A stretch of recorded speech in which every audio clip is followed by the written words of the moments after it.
These should be wonderful times. Our future is ahead of us. The role of women in major scientific breakthroughs is finally being recognized. Young people are influencing policy like never before. But there are also imminent threats. From the danger of climate change to the menace of war. And so, if there was an organization to stop nuclear tests, and that is exactly what CTBTO is, then how could you not be enthusiastic about it? how could you not want to join?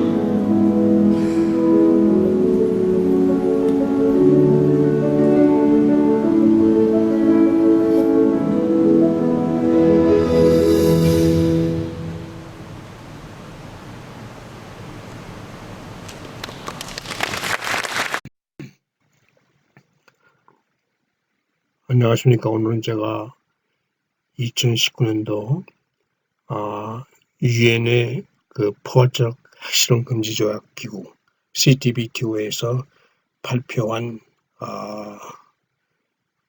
영상을 보여드리려고 합니다. 제가 우선 그 영상을 보여주기 전에 제가 발표한 내용을 간단히 설명하려고 합니다. 그 지금까지 북한 핵실험에 그 관해서 결정한 여러 가지 파라미터, 예를 들면 규모, 폭발량 yield, 그 다음에 로케이션, 그리고 깊이 등등은 정확하지 않습니다. 특히 규모를 빼고 그 사이즈미 yield와 진앙 그리고 깊이는 더 정확하지 않다고 보고 있습니다. 지금까지 북한의 이러한 파라미터 결정하는 데는 두 가지 방법이 있는데요. 소스 그 파라미터 결정하는데 즉 절대적인 방법과 상대적인 방법이 있습니다. 절대적인 방법이라는 것은 뭐냐면 지진파에 의존해야만 해가지고 결정하는 것인데 주로 미국의 USGS 또는 CTBTO, 유엔 산하의 CTBTO의 IDC에서 결정을 합니다.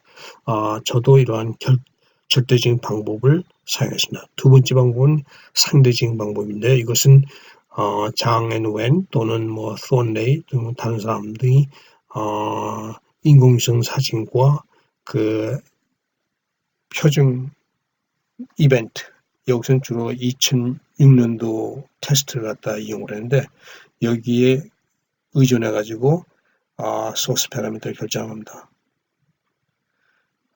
왜냐하면 지금 북한의 이 데이터 정보는 아주 제한되기 때문에 이렇게 어려운 점이 많고 또 기술적인 문제도 있습니다. 이번에 제가 얘기하는 것은 이러한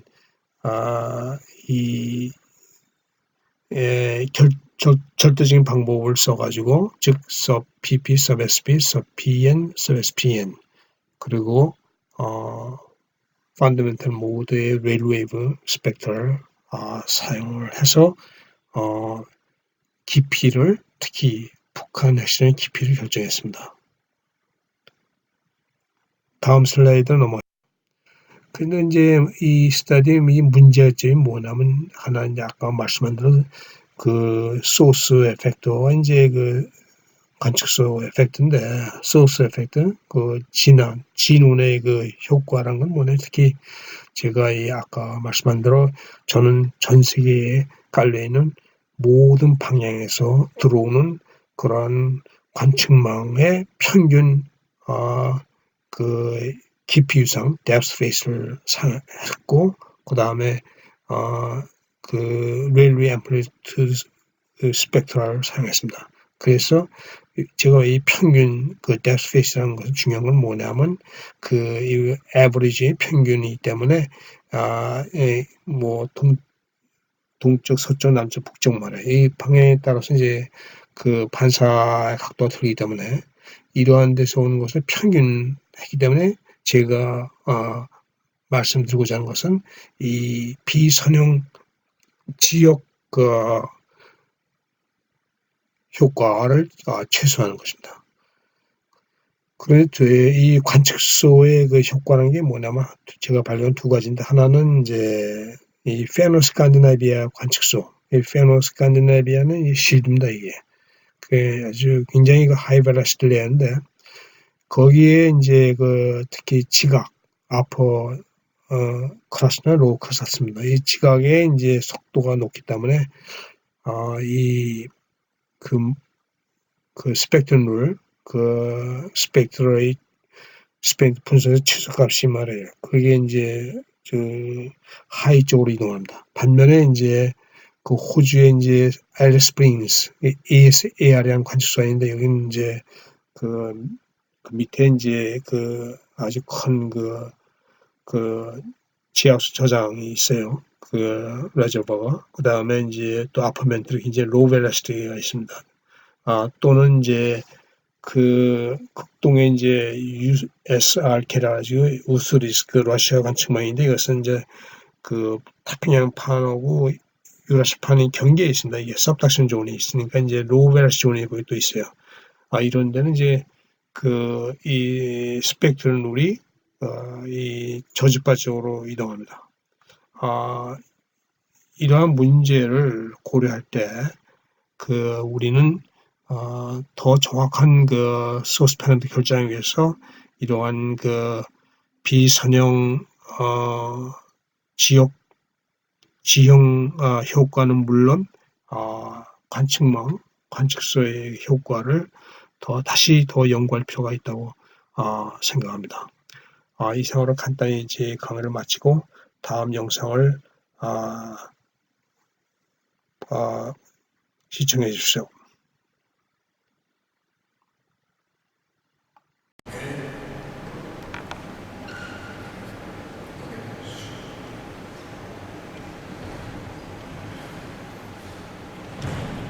Thank you very much for the invitation. Today, I will talk about the sources and the characteristics of DPRK nuclear test 2006 up to 2017 using regional and teleseismic data. North Korea conducted 6 nuclear experiments, and we estimate the source depth around 2,000 meters, which is very unusual compared to other scientists. Most relative method. Our determination is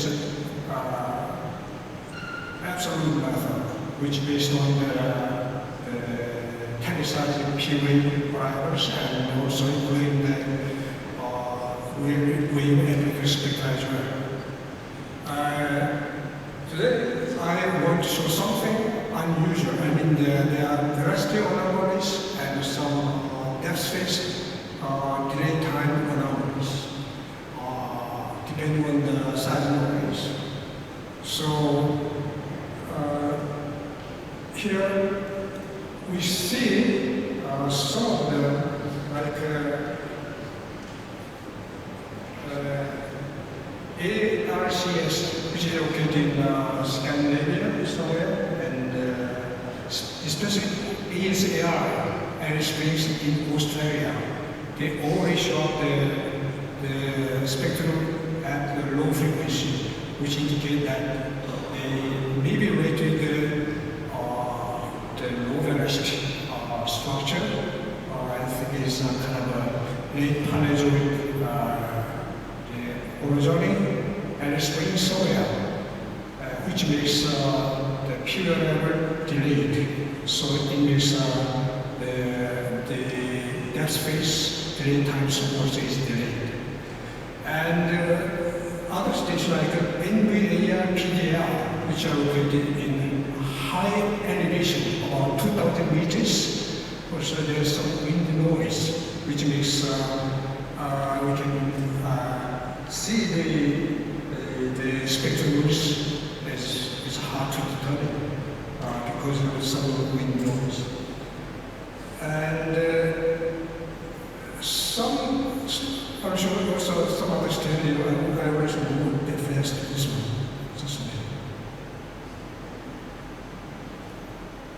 This one. This is a Finland in Finland. Scandinavia.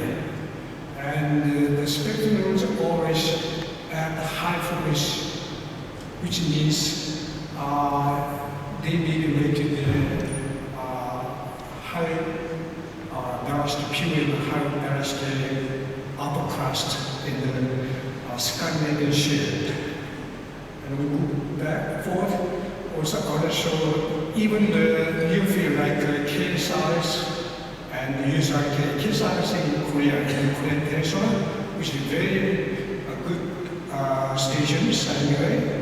And compared to USRK in Russia, the Siberia is far east. And the spectrum rules moved to low frequency because of the suppression zones.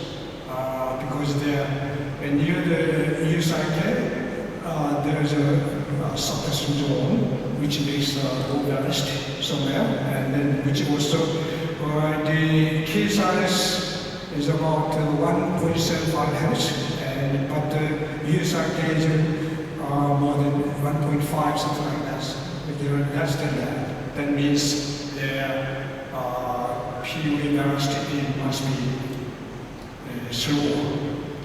And also I showed this one, the left side, there's some special phenomena, like the 2017 is very high, the big nuclear explosion, which makes me compared to 6.3.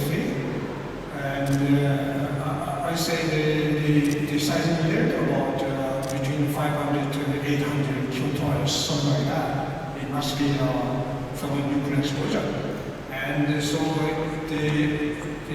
after the main event, we can see the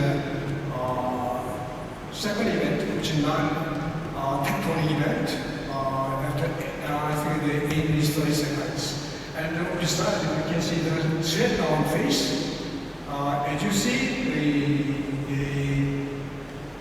you can see the right after, immediately after the sub PP, sub SP, we see the spectral rules which indicate there's a straight down phase. Because of this big nuclear explosion, and it makes some kind of spore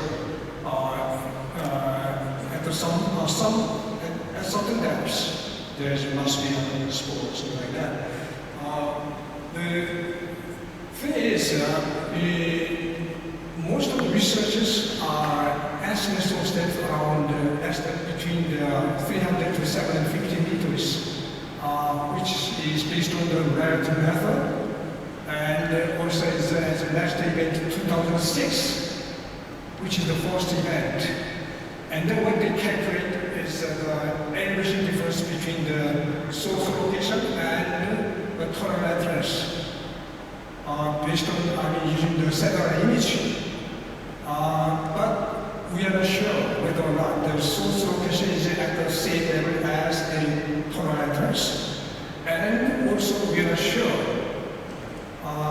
if the source location is correct, because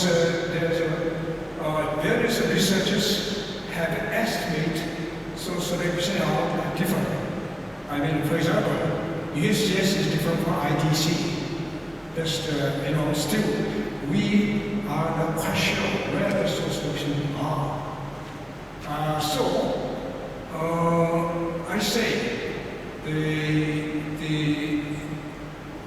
source depth, our estimate is about at the depth about 2,000 meters near the mountain, which is very unusual.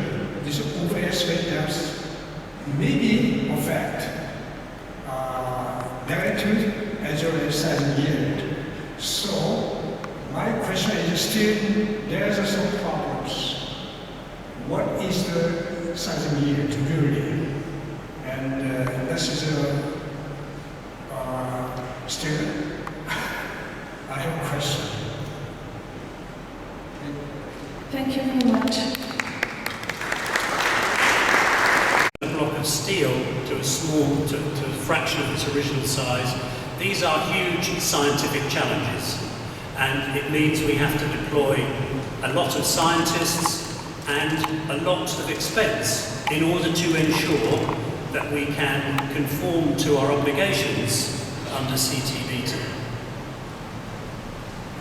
And I want to go through very briefly the elements of what we do to make that guarantee, to make those assurances.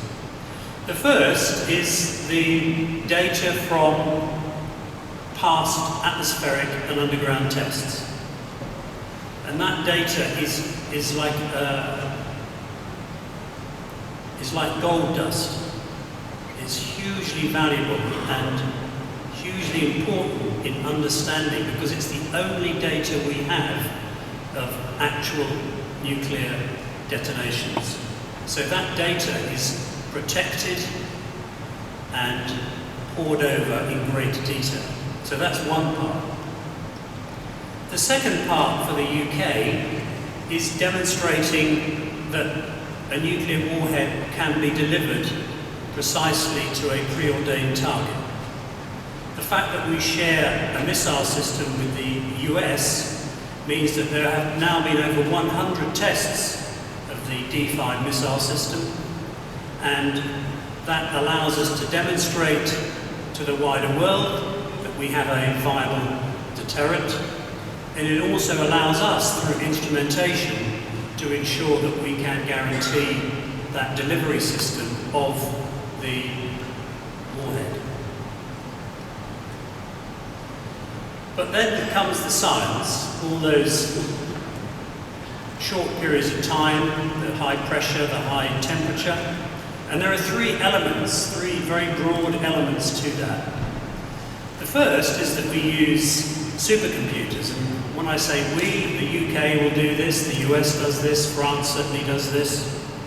We use supercomputers to model what goes on inside a warhead at detonation, and the better we get at producing bigger computers, the better we get at understanding the fundamental science, the better we get at predicting the behaviour of warheads in those extreme conditions. So a supercomputer, the investment in supercomputing and the fundamental science underlies that, including the data from underground tests that gives you something to reference against, is hugely important. The second part is broadly known as plasma physics, and this is where you try and understand the behaviour of matter under these incredible pressures, and that is done by focusing a number of large lasers to a tiny point the size of a pin.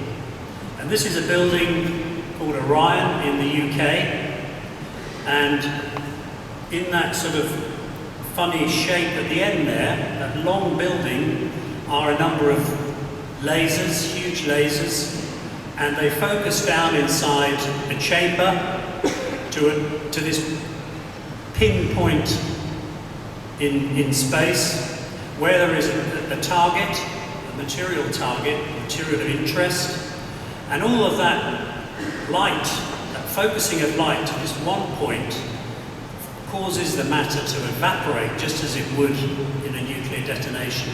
And by having tools, diagnostic tools, we can measure that process. There's an equivalent site in the US called NIF, the National Ignition Facility, the Lawrence Livermore Laboratory. So that's the physics of materials under enormous energetic bombardment. The third part, called hydrodynamics, is where you detonate a warhead-type device, but not clearly with fissile material, but with a similar material, and you see how it compresses under these enormous pressures. And to see how it compresses, you need to look through that material, and you can do that with X-rays. So you have a system where you focus a beam of X-rays very, very, very intense beam of X-rays through that implosion, through that detonation, at the moment of detonation, so that you can take a snapshot in that tiny fraction of a second during the detonation process and understand the physics of what's going on. The image there is, if you look in the top left, is the sort of cardboard-looking structure, hides the device, the simulated device that will be exploded. It's called a bomb chamber. And the two big nozzles that you can see more clearly in the after image are where those X-rays can come in and take an image of what's going on inside. Now, this is what I've just described is an enormously expensive and people-intensive enterprise. It takes years to establish these facilities, years to test them, and years to be sure that the data you're collecting slowly builds up to give you this certainty in the absence of testing. There is a final element, a very important element to this, and that is that if you're a nuclear weapons state like the UK and you have an independent deterrent and you have a sovereign attitude to protecting that deterrent, then unlike in science where everything you do is peer reviewed, in nuclear science peer review is of course going to be very challenging. And so we rely on trusted relationships with other nuclear weapon states to share in a very careful way our experiments, how we do our experiments, what measurements we might make, and in that way we can cross-correlate with scientific colleagues in other nations. And in a particular relevance for the UK is our relationship, of course, with the US and our relationship with France. So that's how CTBT looked like to me when I came into that job as a scientist simply trying to support the UK nuclear deterrent. But the political elements of CTBT, the political elements of working with the US and France as trusted partners, always threw up challenges, but it also threw up opportunities. And early in 2010, President Sarkozy and Prime Minister Cameron met and agreed that they would establish a 50-year defence treaty. 50-year defence treaty. At the heart of that treaty was a sharing of our ability to underwrite our nuclear weapons. This is the first time that a nuclear weapon state such as the UK, such as France, any nuclear weapon state, started to seriously think about sharing capabilities in the way that finally materialized. And this is a front copy of the treaty, which you can download online. And what was interesting, there were two interesting elements of this treaty. The first was, although it was a defence treaty and had significant defence elements in it, such as